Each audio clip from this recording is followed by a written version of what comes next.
இன்றைக்கு நாடு சுதந்திரம் பெற்று பல ஆண்டுகள் ஆனாலும் இன்றைக்கும் மன்னர் ஆட்சி வேணும், வாரிசு ஆட்சி வேணும், குடும்ப ஆட்சி வேணும் என்று நினைக்கிறாங்க.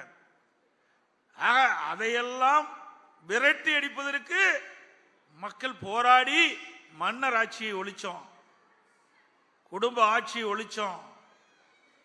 இப்படி இருக்கின்ற இந்த நேரத்தில் மீண்டும் தமிழகத்தில் ஒரு மன்னர் ஆட்சி ஏற்படுவதற்கும் குடும்ப ஆட்சி வருவதற்கும் நாம் துணை நிற்கக்கூடாது.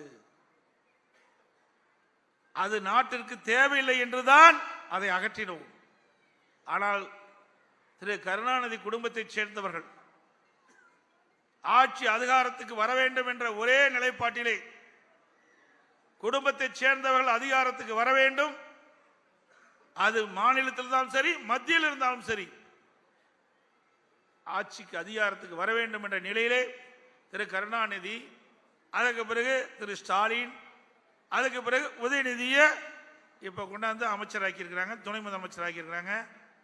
பிறகு உதயநிதி இன்பநிதியா, இன்பநிதி எல்லாம் நிதி பேரை வச்சிருக்கிறாங்க ஐயா, வேற எந்த பேரும் இல்ல. அவர்களுக்கு காண்பதெல்லாம் நிதிதான். அந்த பேர்ல கூட நிதி இருக்குது. மக்களை பற்றி கவலைப்படாத ஒரு முதலமைச்சர்.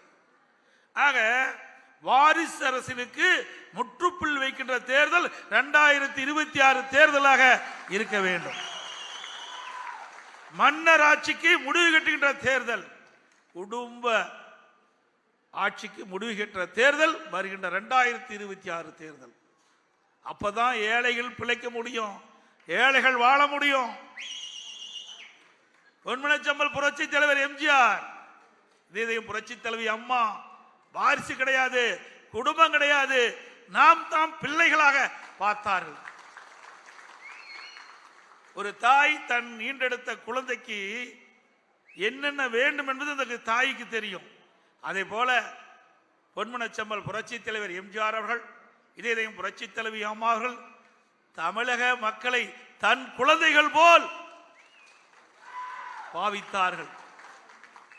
அந்த மக்களுக்கு என்ன தேவை, அவர்களுக்கு என்ன செய்ய வேணும், அவர்களுக்கு அரசாங்கத்தின் மூலமாக போடுகின்ற திட்டங்கள் எந்த அளவுக்கு நன்மை கிடைக்கும் என்று பார்த்து பார்த்து திட்டங்களை போட்டு இன்றைக்கு தமிழகம் வளர்ந்ததற்கு காரணமாக இருந்தவர்கள் நம்முடைய இருவரு தலைவர்கள். மக்களுக்காக வாழ்ந்து மறைந்த தலைவர்கள் நம்முடைய தலைவர்கள். திரு கருணாநிதி அவருடைய மக்களுக்காக வாழ்ந்து மறைந்த தலைவர். அவர் மக்களுக்கு இல்ல, வீட்டு மக்களுக்காக வாழ்ந்தவர். அதனாலதான் இன்னைக்கு அதிமுகவை யாரும் சீண்டி கூட பார்க்க முடியல. அதுக்கு காரணம் மக்களோடு மக்களாக, மக்களுக்கு பிரச்சனை வருகின்ற பொழுது அந்த பிரச்சனையை தீர்க்கக்கூடிய கட்சியாக அதிமுக கட்சி இருக்கின்ற காரணத்தினாலே இந்த கட்சியை யாரோ முயற்சி பார்த்தாங்க, உடைக்க பார்த்தாங்க, முடக்க பார்த்தாங்க, ஒன்னும் வேலையாகல. அதற்கு காரணம் அதிமுக அரசாங்கம் ஒரு சிறப்பான அரசாங்கமா இருந்தது. அதிமுக கட்சி மக்களுடைய கட்சி. இன்றைக்கு அம்மா அவர்கள் தெரிவித்தார்கள், எனக்கு பின்னாலும் ஒரு ஆண்டு காலம் அதிமுக தொடரும். உங்களை நம்பித்தான் இந்த வார்த்தை சொன்னாங்க. அதிமுகவில் ஒண்ணுதான் சாதாரண தொண்டன் கூட உச்சபட்ச பதவிக்கு வரக்கூடிய ஒரே கட்சி இந்தியாவில் அதிமுக.